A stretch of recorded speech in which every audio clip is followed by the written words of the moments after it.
Welcome back. A one-of-a-kind show is taking over the Buffalo Museum of Science this spring break week. World Champion of Magic, Jason Latimer, is bringing his Impossible Science live performance to the museum, blending science and real magic through physics, chemistry, and engineering.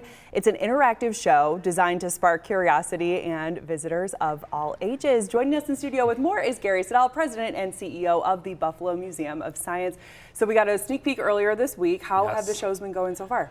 The shows have been so incredibly popular. We have this great auditorium space on our first floor, and almost all of the seats have been filled for each of those shows. And we can tell when the show's about to end because we can hear the crowd cheering through those closed doors. And he's a world champion of magic. That's right. Something that I learned is a title you can actually achieve. And Jason certainly deserves it. He is really talented at what he does. He is trained as a scientist. He fell into the world of magic.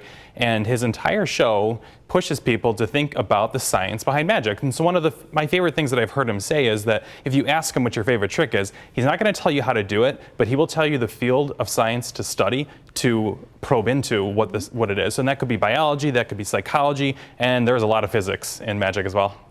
I believe that there's definitely a lot of physics, and he's in town until Saturday with daily shows throughout the day.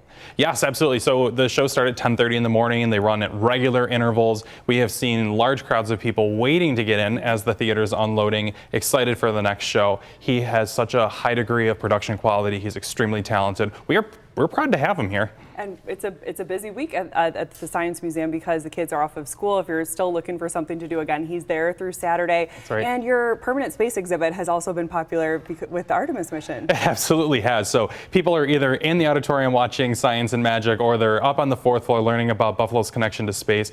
We have been loving the opportunity to have visitors in the Science Museum, hearing things they're reading about on social media or in the news, and then coming into our facility to take a deeper dive into it, to get their hands on the science and the many ways that Buffalo itself has some connections to space. And the Science Museum has a connection to the Artemis mission because one of the astronauts, the one from Canada, just visited a couple years ago. Absolutely. During 2024, when we were celebrating the total solar eclipse, we were very fortunate to welcome astronaut Jeremy Hansen into the Science Museum. He was also in the auditorium, met a packed house, and gave one of the most inspiring talks I think I've seen in my entire life. You know, at that point, he had not been into space, but he talked about the training and the preparations that go into it. So all of us are incredibly proud of him, seeing him now up in space and on such a successful mission. Well, hopefully he comes back. That's the hope. Splashes back down. We'll all be watching. And you mentioned the eclipse. This week, Gary, marked the 2-year anniversary since the solar eclipse in Western New York. We know that you were right here on the Channel 2 rooftop as part of our special coverage as we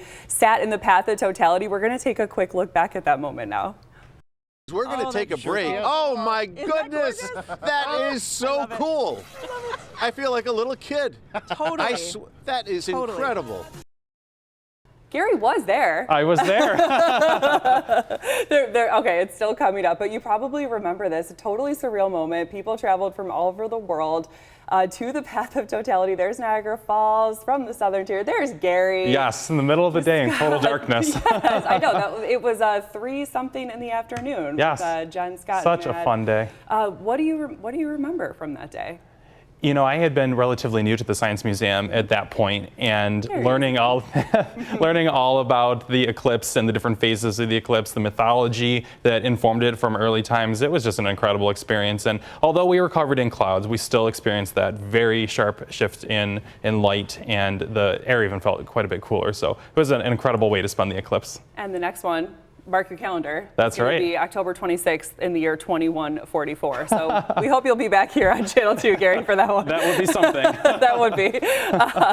Anything else you want people to know about what's happening at the Science Museum right now? You know, there's always a great time of year to come in and visit the Science Museum. Right now with Jason in-house and his Impossible Science live show, it's great. Always a good time also to consider becoming a member because these shows are included. We've been doing a lot more of these out-of-state shows, bringing talent in, whether it's acrobatics or magic in this case, and we have a lot more planned for the future. And what's the website for the Buffalo Museum of Science? Sciencebuff.org. And we've been talking with Gary Siddall, the President and CEO of the Buffalo Museum of Science. Thanks as always for being here. Thank you, Lauren.